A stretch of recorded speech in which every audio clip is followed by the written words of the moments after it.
Hi everyone, I'm Miss Monet, and this is Lizzie, and we'll be reading to you today from Charlotte's Web by E.B. White.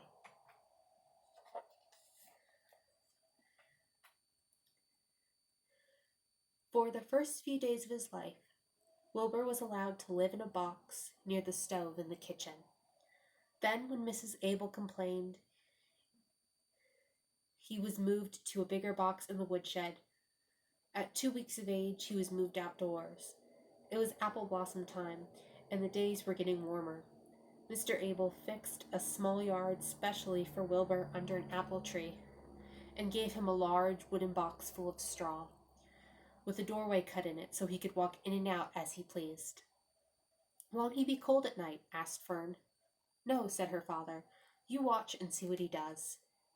Carrying a bottle of milk, Fern sat down under the apple tree, inside the yard.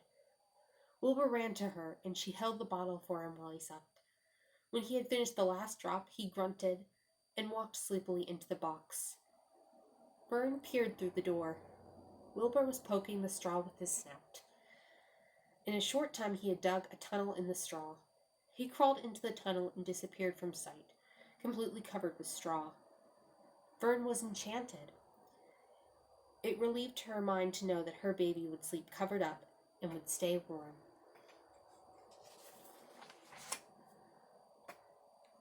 Every morning after breakfast, Wilbur walked out to the road with Fern and waited with her till the bus came. She would wave goodbye to him, and he would stand and watch the bus until it vanished around a turn.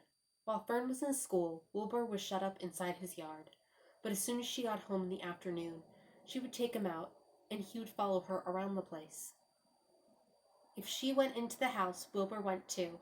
If she went upstairs, Wilbur would wait at the bottom step until she came down again. If she took her doll for a walk in the doll carriage, Wilbur followed along. Sometimes on these journeys, Wilbur would get tired, and Fern would pick him up and put him in the carriage alongside the doll. He liked this, and if he was very tired, he would close his eyes and go to sleep under the doll's blanket. He looked cute when his eyes were closed, because his lashes were so long. The doll would close her eyes too, and Fern would wheel the carriage very slowly and smoothly, so as not to wake her infants. One warm afternoon, Fern and Avery put on bathing suits and went down to the brook for a swim. Wilbur tagged along at Fern's heels. When she waded into the brook, Wilbur waded in with her. He found the water quite cold, too cold for his liking, so while the children swam and played and splashed water at each other, Wilbur amused himself in the mud along the edge of the brook, where it was warm and moist and delightfully sticky and oozy. Every day was a happy day, and every night was peaceful. Wilbur was what farmers called a spring pig, which simply means he was born in springtime.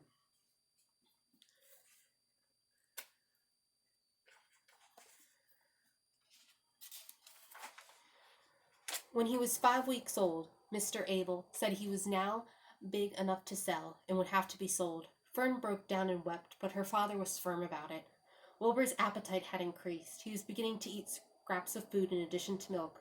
Mr. Abel was not willing to provide for him any longer. He had already sold Wilbur's 10 brothers and sisters. "He's got to go, Fern," he said. "You have had your fun raising a baby pig, but Wilbur is not a baby any longer. He has got to be sold." "Call up the Zuckermans," suggested Mrs. Abel to Fern. "Your Uncle Homer sometimes raises a pig, and if Wilbur goes there to live, you can walk down the road and visit him as often as you like." "How much money should I ask for him?" Fern wanted to know. "Well," said her father, "he's a runt. Tell your Uncle Homer you've got a pig you'll sell for $6 and see what he says." It was soon arranged. Fern phoned and got her Aunt Edith, and her Aunt Edith hollered for Uncle Homer, and Uncle Homer came in from the barn and talked to Fern. When he heard that the price was only $6, he said he would buy the pig.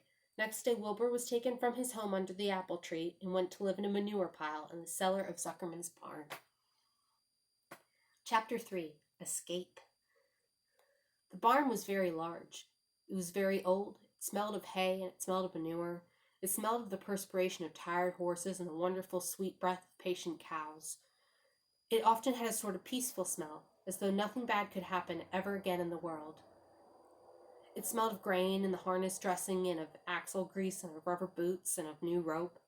and whenever the cat was given a fish head to eat, the barn would smell of fish. But mostly it smelled of hay, for there was always hay in the great loft up overhead, and there was always hay being pitched down to the cows and the horses and the sheep. The barn was pleasantly warm in winter when the animals spent most of their time indoors, and it was pleasantly cool in summer when the big doors stood wide open to the breeze.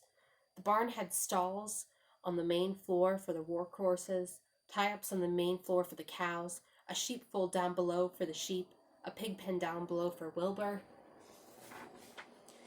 and it was full of all sorts of things you'd find in barns.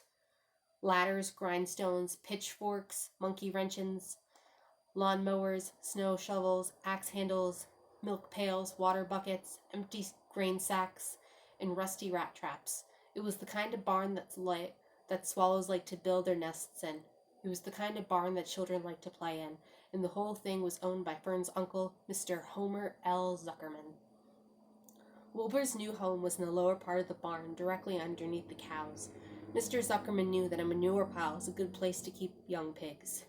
Pigs need warmth, and it was warm and comfortable down there in the barn cellar on the south side. Fern came almost every day to visit him.